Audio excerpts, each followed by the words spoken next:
यह स्क्रीन पर जो आप तस्वीरें देख रहे हैं और आग और धुआं से भरा हुआ ये उबाल जो है, ये अभी अभी जस्ट एक प्लेन क्रैश हुआ है। एयर इंडिया का एक प्लेन जो कि गुजरात के अहमदाबाद से उड़ान भरी थी, यह जा रही थी लंदन।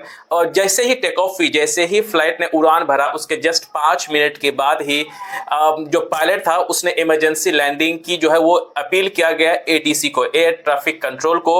और जब तक लैंड कर पाते उससे पहले ये एयरपोर्ट के आसपास ही यह बिल्कुल क्रैश हो गया। और इसमें यह बताया जा रहा है कि यह प्लेन जो है अहमदाबाद से लंदन के लिए उड़ी थी, उसमें 242 पैसेंजर होने की संभावना बताई जा रही है फिलहाल। जब तक मैं यह वीडियो मैं रिकॉर्ड कर रहा हूं, लगभग उसके कई मिनट गुजर चुके हैं। उसमें लगभग कहते हैं कि अब तक 50 लोगों की मौत हो गई है, लेकिन मुझे ऐसा लगता है कि यह संख्या और भी बढ़ सकती है, क्योंकि ये जो लैंडिंग है ये क्योंकि 5 मिनट तो फ्लाइट को उड़ने के बाद हुआ है।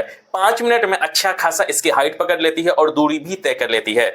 लेकिन इसमें अच्छी बात यह है कि यह एयरपोर्ट से ज्यादा दूर गुजरात से बाहर नहीं गई थी, प्लेन उसी के आसपास ही गिरी है। फिर भी कई कुल किलोमीटर की दूरी है, लेकिन अब तक खबर आ रही है कि वहां पर जो एम्बुलेंस है और फ्री जो फायर फाइटर्स है वहां तक पहुंच गए हैं। बहुत सब लोगों को वहां से अब तक निकाला जा चुका है।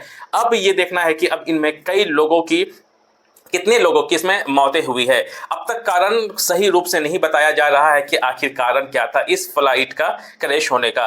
लगभग थोड़े से इंफॉर्मेशन ये आई है कि पायलट का जो मेडी कॉल होती है, इमरजेंसी कॉल होती है, जो एयर ट्रैफिक कंट्रोल को जो बताया जाता है, उसमें थोड़ी सी बात ये आई है कि जो प्लेन का जो पिछला हिस्सा है शायद किसी चीज से टकराने की वजह से ही जो फ्लाइट का जो है वो अनबैलेंस हो गया, उसका डायरेक्शन मुड़ गया। डायरेक्शन मुड़ने के बाद ही ये जो फ्लाइट है वो बिल्कुल जमीन से जा गिरी, जिसके वजह से ये प्लेन क्रैश हुआ है। लेकिन अब वो किस चीज से टकराई है, वो चीज आखिर क्या थी, उसे जानने के लिए हमें थोड़ी देर के बाद ही हमें पता चल जाएगा। अगर ऐसी कोई खबर आती है तो मैं आपको जरूर अपडेट करूंगा। लेकिन ये बड़ी दुख की बात है कि कोई लोग जो अपने परिवार से मिल करके कुछ ही देर के लिए वो विदेश जा रहे थे, या फिर कोई उसमें विदेशी रहे होंगे, उन लोग जो है अब शायद हमारे बीच में नहीं रहे वो लोग। अब देखते हैं कि उनमें कितने ज्यादा लोग बचे हैं। मैं बस दुआ इतना कर सकता हूं कि ज्यादा से ज्यादा लोग उसमें से जो है वो सुरक्षित हो और अपने परिवार से मिल सके, क्योंकि कुछ ही क्षण में कुछ लोग अपने लोगों को एयरपोर्ट में सी ऑफ करके गए थे। 5 मिनट के बाद ही जब यह खबर आई होगी तो कैसा लग रहा होगा उन लोगों को,